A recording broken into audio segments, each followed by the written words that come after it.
也是兄妹给我请了。拿回金钥匙，你就还是我吴三桂的儿子。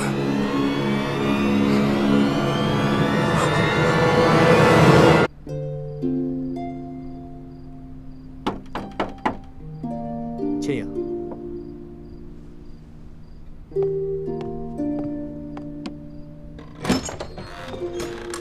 二公子。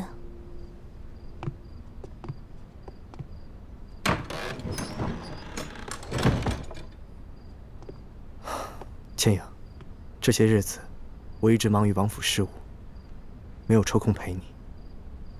你可觉得孤单？还好，有王妃每日陪我四处游玩，而且每晚我还要配合心法内功，加强这冰肌血符膏的药效，并不觉得孤单。那就好。让我看看，你的脸遮得怎么样了？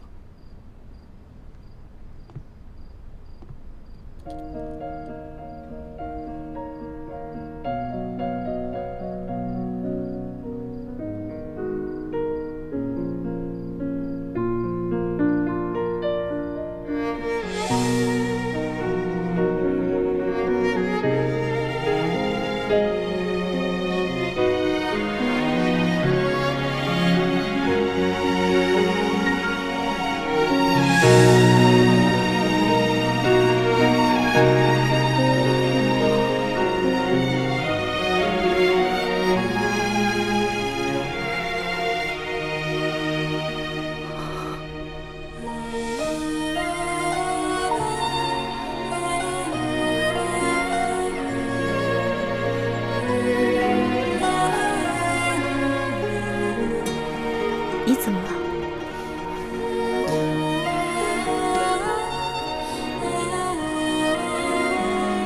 来，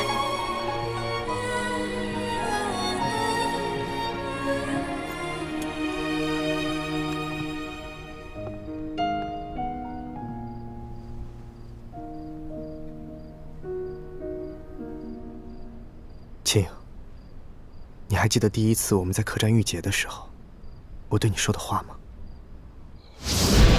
吴公子，你别追了，这三更半夜，荒郊野岭的实在是不安全。我不怕，我担心你。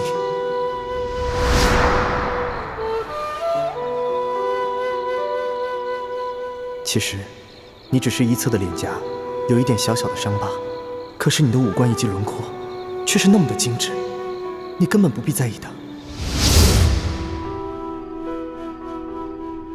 倩影，你看到了吗？你是那样的美丽。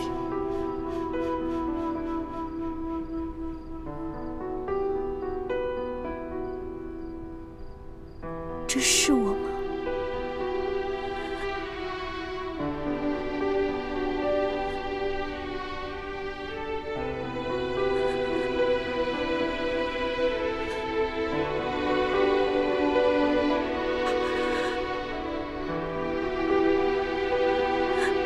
这真的是我吗？是你啊，这当然是你。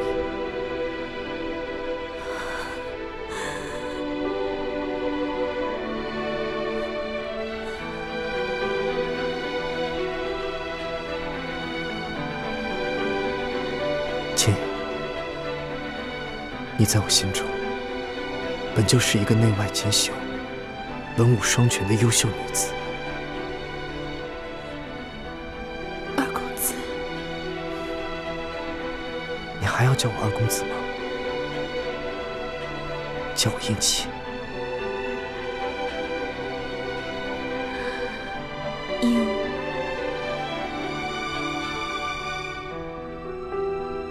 燕琪，多谢你，你给我的不仅是一份美丽的容颜，更是一份难得的温情。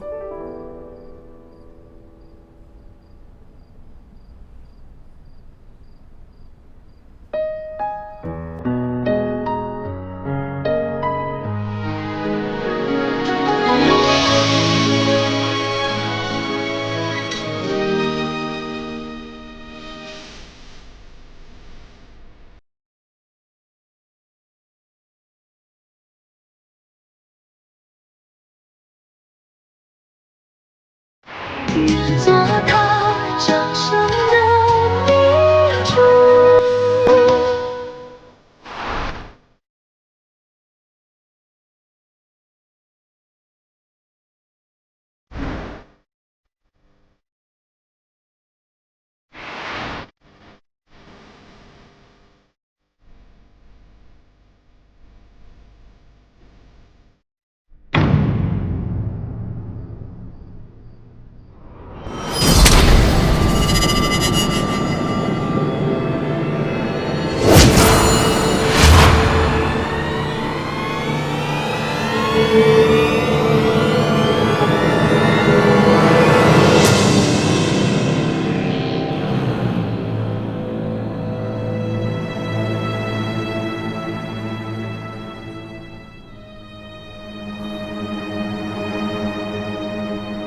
为什么要骗我？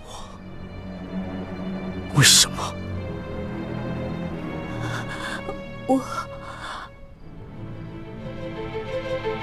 我不知道你在说什么。事到如今，你还想骗我？你们明明就是明珠谷的杀手，你们也不是什么兄妹，而是师姐弟。你们遇见我也不是什么机缘巧合，而是为了那把金钥匙。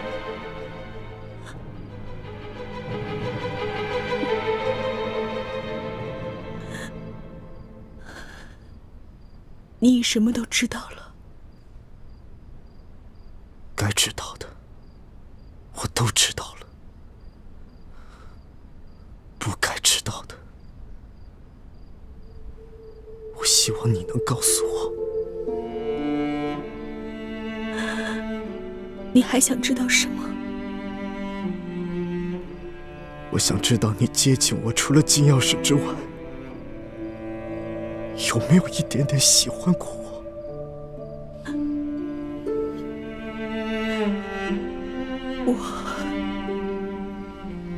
不要撒谎，说实话。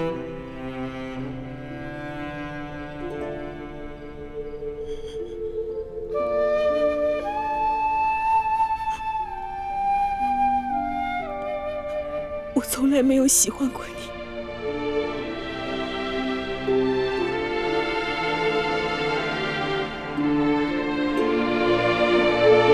你杀了我吧！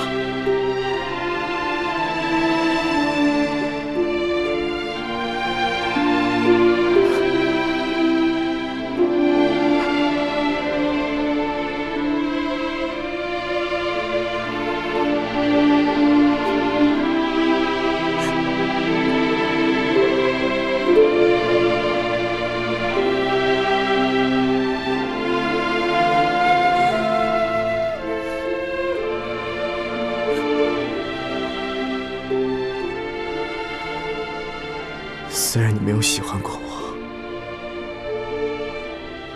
但我却是真的喜欢你。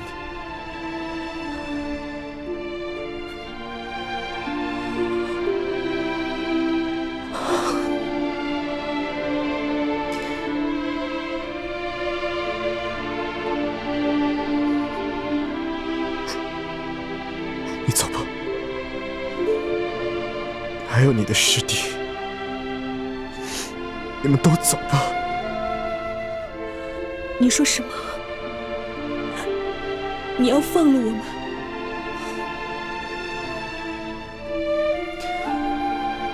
我父王已经在府外设下了500禁兵，你们逃不出去了。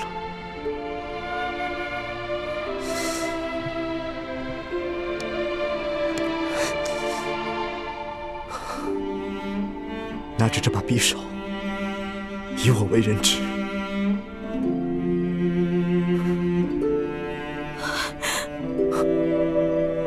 可是，如果我们走了，你怎么向你父王交差？我自有办法。别犹豫了，压着我冲出去。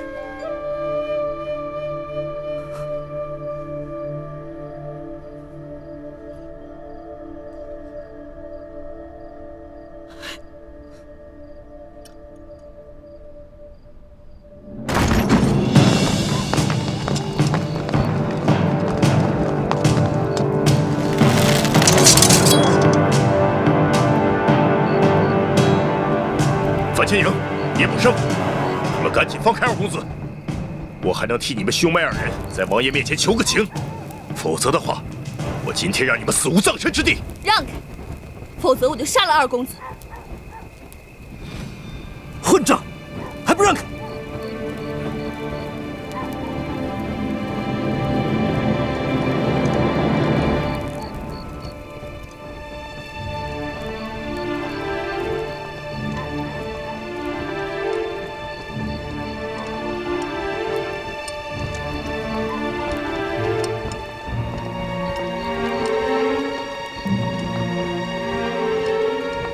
快让开，保护二公子要紧。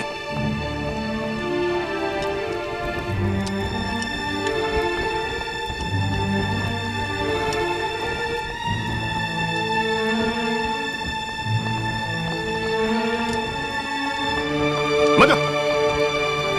干什么？你们想害死二公子吗？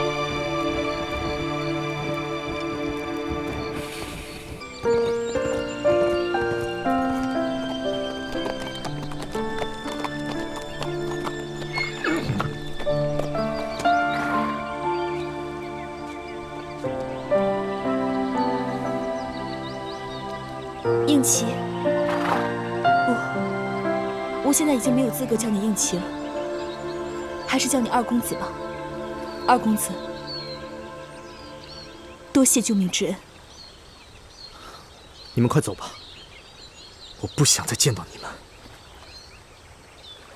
如果下次相见，绝不容情。二公子，二公子，撤！快走，再不走就来不及了。这。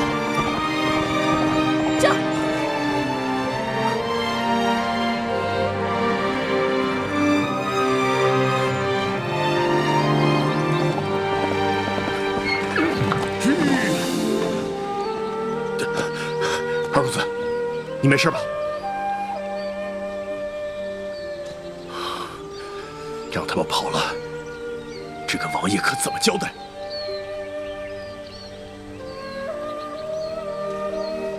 快，在我胳膊上砍一刀！啊！这还不动手？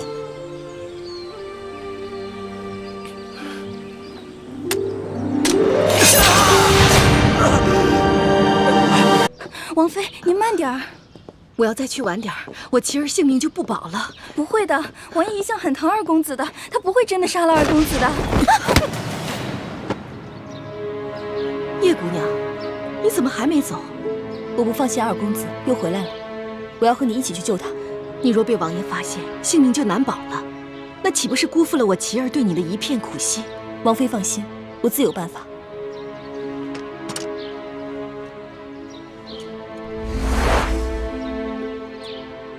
府上没有人见过我的真面目，我现在马上假扮成你的丫鬟，随你一起去王府。不行，你去只会火上浇油。虽然我琪儿对你一往情深，但她不可能随你离开平西王府，跟你去浪迹天涯。你还是赶紧走吧。王妃，对不起，我必须去见二公子。我用的手法很轻，你的穴道很快就会解开。希望你尽快赶到平西王府，和我一起救二公子。至于你是否向平西王揭穿我的身份，就由你自己做决定吧。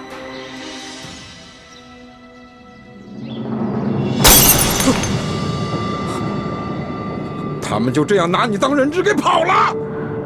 父王息怒，是孩儿一时冲动。当孩儿知道樊倩也是明珠谷的奸细之后，很是气愤，想不明白为什么他会这么对我，于是跑去和他对峙，结果没想到他却突然对孩儿出手，孩儿奋力抵抗，结果却不是他的对手。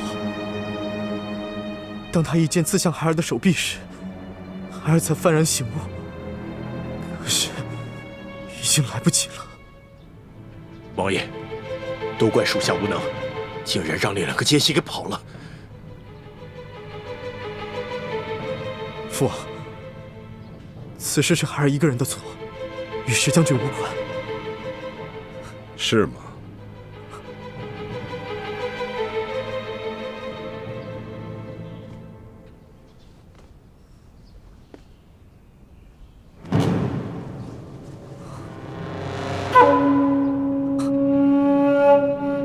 来人！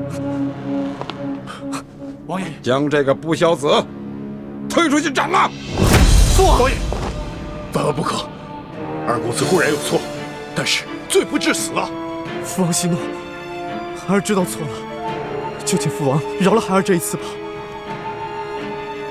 你知道错了，你错在哪儿了？孩儿错在明知樊千也是明珠谷的奸细，却妄享用儿女之情，企图打败。住口！你到现在都还想骗我？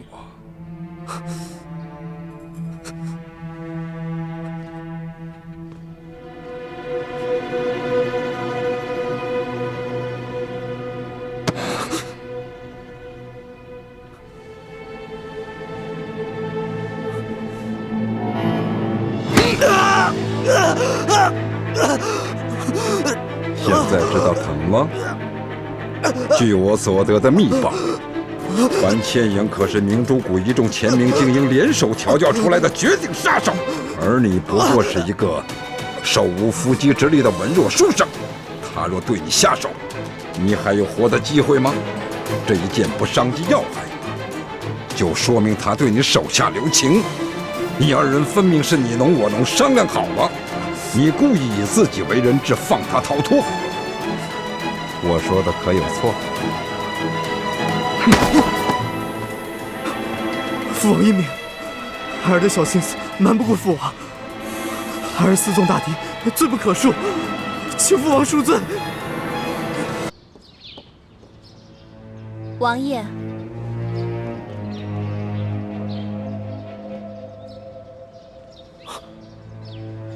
你是何人？回王爷，奴婢是侧王妃新买的丫鬟秋月。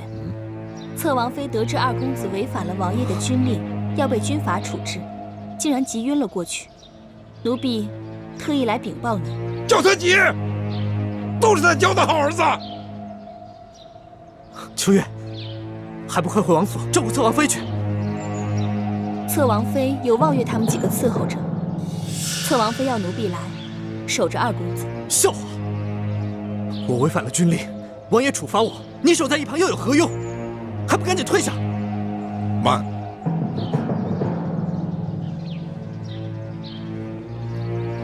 秋月，看着你，倒是比寻常的丫鬟胆子大了不少。若是望爷他们几个，在本王的盛怒之下，早就浑身颤抖，站立不稳，你倒还能神色从容。王爷，手下留情！王爷，王爷，求王爷手下留情，饶过琪儿吧！贱妾愿受任何责罚。你的账，我回头再跟你算。居然把儿子娇惯得这么不知轻重，为所欲为。贱妾知错了，王爷。但是贱妾膝下只有琪儿这么一个孽障，只求王爷看在贱妾的份上，饶过琪儿。贱妾愿受任何责罚。起来吧，跪在这里，成何体统？谢王爷。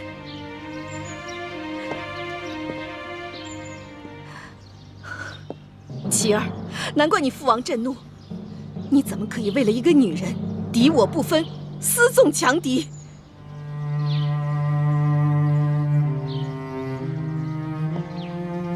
王爷，琪儿只不过是一时为情所困。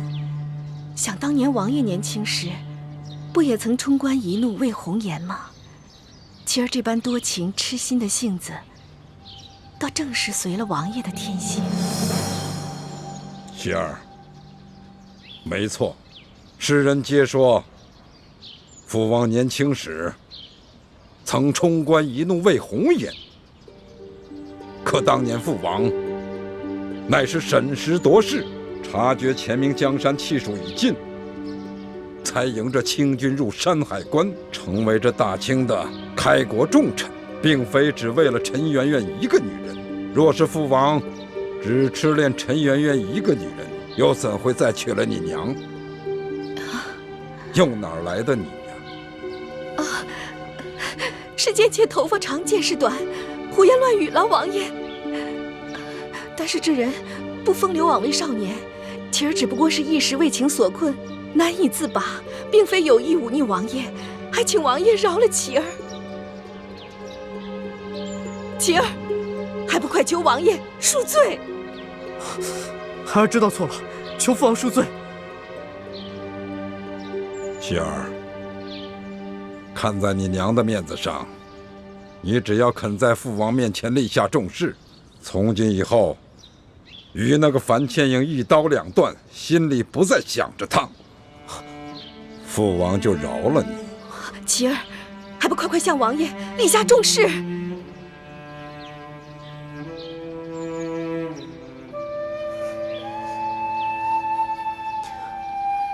娘，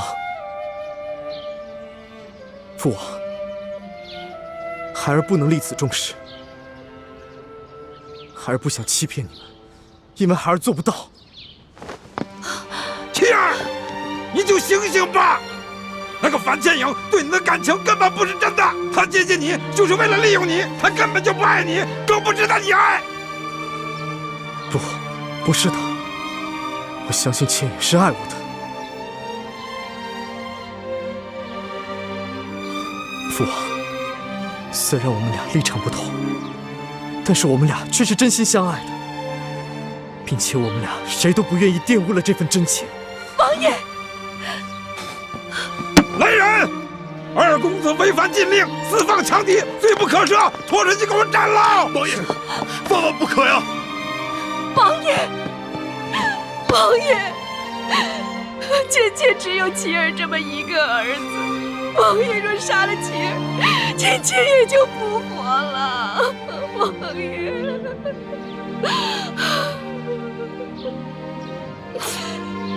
你现在可愿立誓了？快呀！父王，儿子早已对倩影立过誓，永不相负。我若是再发一个假誓，那不仅是对倩影不忠，也是对您不孝。拖出去！王爷，王爷，你若杀了妻儿，贱妾此生已无可恋。王爷，就此永别。娘，王妃，娘，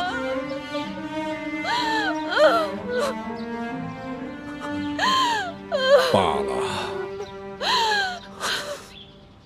玉柔，看在你尽心尽力扶持了本王20年的份上，我就饶了妻儿这一次。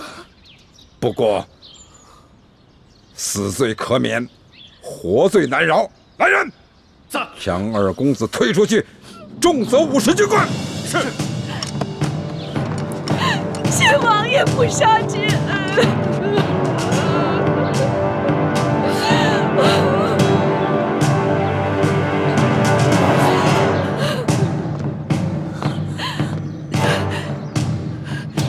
你给我千万忍住，不可露出任何破绽，不然你帮不了妻儿，反而会害了她。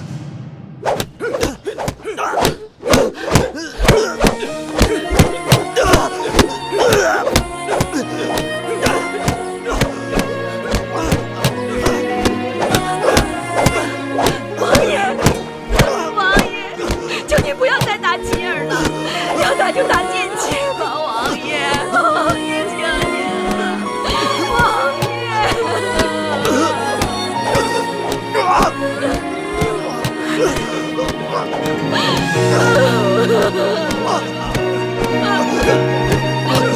妻儿，万万不要再打了，王爷，求您了，王爷啊！打！求您了！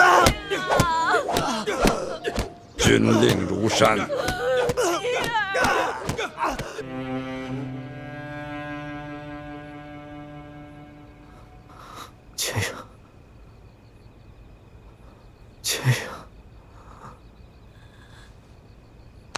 停！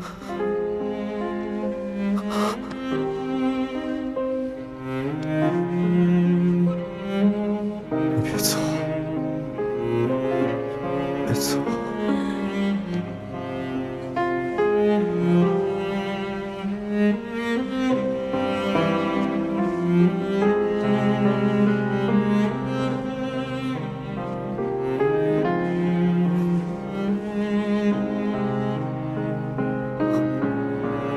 千阳，是你吗？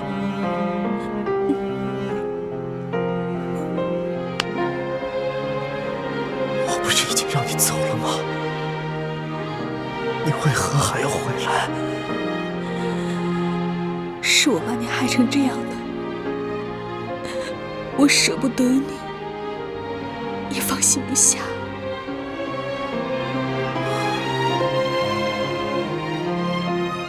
你不是说过，你从来就没有喜欢过我吗？我那么说，只是不想连累你，我怕你会一直牵挂我。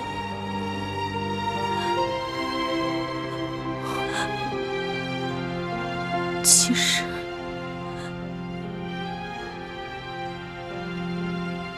在我心里，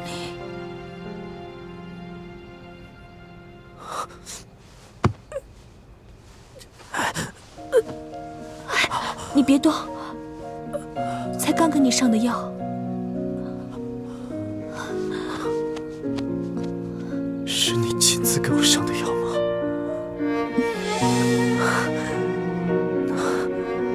那我这顿军款挨得真是太值了。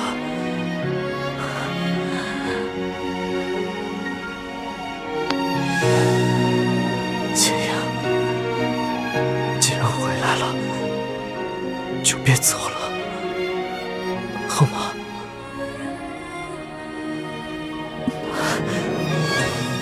你答应了？我答应了，答应了。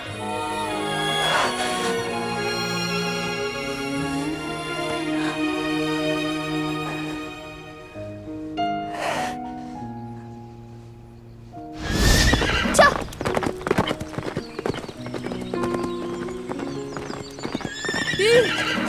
玉，樊师姐，吴三桂怎会把我们的底细一下子了解得这么清楚？难不成我们明珠谷中也有平西王府的奸细？不错，咱们明珠谷中不仅有鳌拜安插的奸细，还有平西王府安插的奸细。师弟，我们现在该怎么办？这样吧，大师兄和师傅他们正在前往滇都，我现在就赶去与他们会合，告诉他们这个重大的消息。至于你，你还是想办法继续留在吴应奇的身边，再打探一些消息。其实，我担心吴三桂会对吴应奇重罚，也很想回去看看他现在到底是什么样子。可是，他已经知道我们是明珠谷的人，这次能放我们走，也是看在以前的情分上。而且，他也说过，再也不想见我。他那只是一时生气说的气话，他其实心里还是很想再见到你的。师姐，我看得出来，吴应奇对你是真心的，而且他对他父亲吴三桂一切的所作所为也似乎并不赞同，所以他心里并不会真的憎恨你。可就是因为他对我是真心的，我才不想再利用他。师姐，我们要做的是光复大明的天下，造福天下百姓。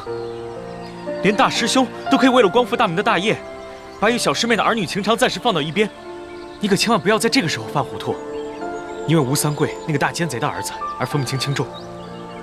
好，我这就回去。跳！跳！回来了，倩影，倩影，你的脸，爹娘，你的脸已经好了。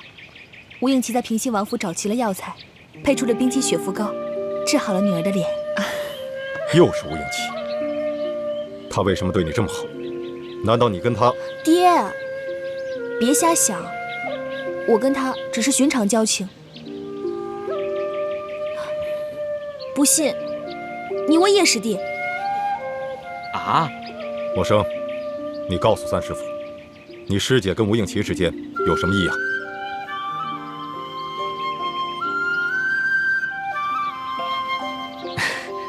三师傅，你放心吧，师姐是行事有分寸之人，绝不会跟吴三桂的儿子有任何逾矩之事的。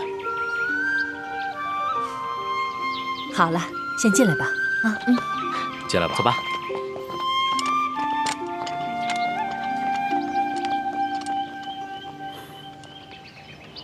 东西就在这间房子里，这个地方就是最佳撤离点，距离不远。我们就在这个地方接应。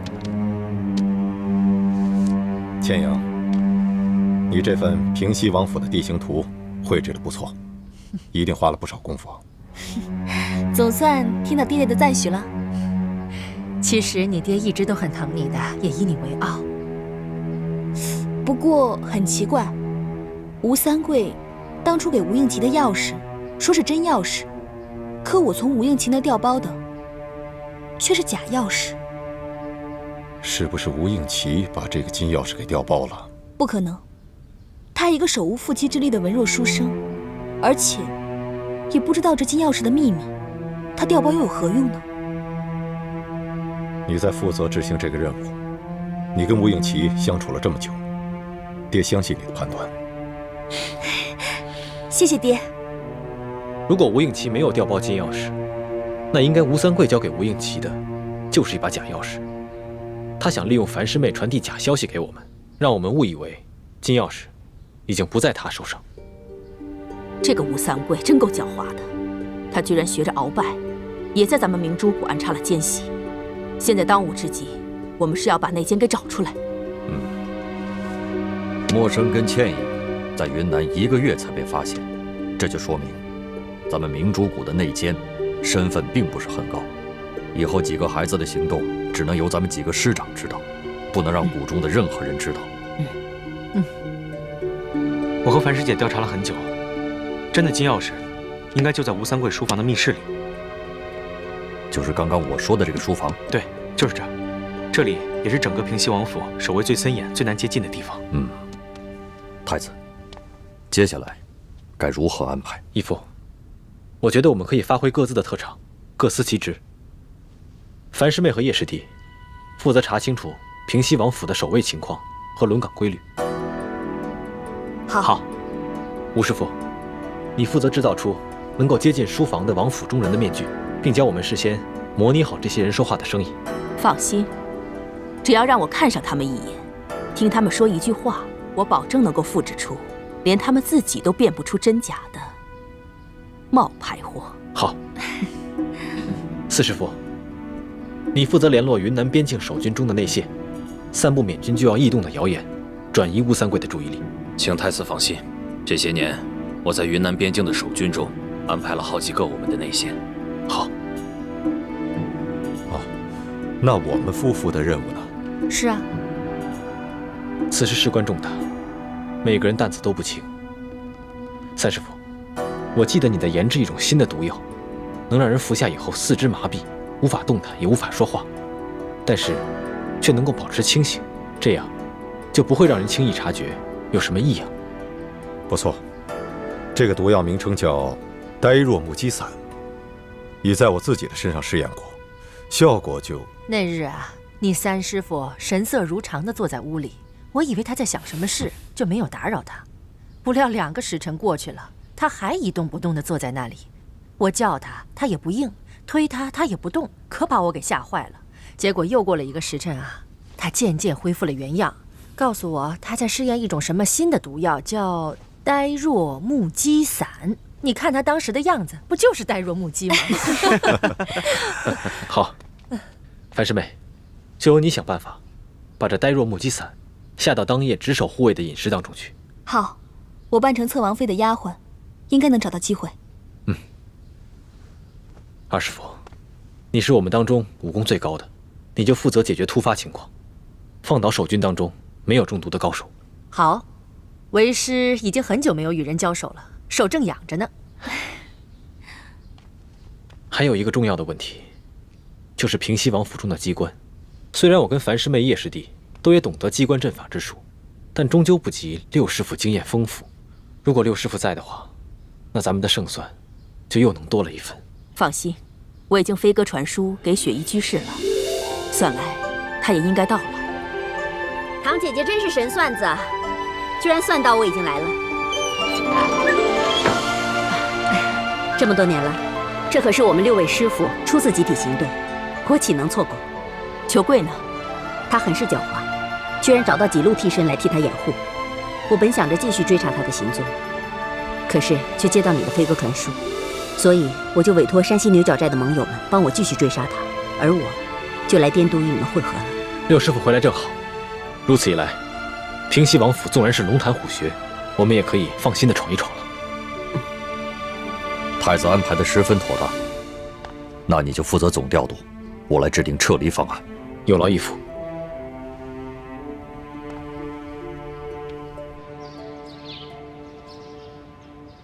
慢点。其实啊，你根本不用自责。我放你和殷默生离开，并不仅仅是出于儿女私情，而是因为大义。大义。不错。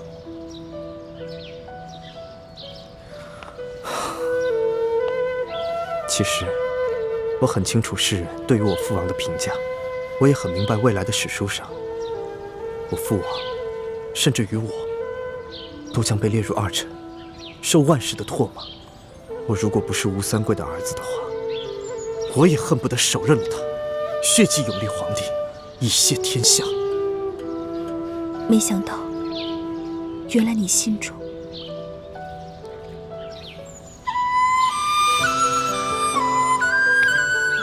殷琦，没想到你肯对我说如此肺腑之言，我心中既感动又惭愧。倩阳，我跟你说的这些话，除了我娘，我没有跟任何人讲过。我只是想要告诉你，除了身份不同，立场也不得不同之外，对于是非道义的判断，我俩是一致的。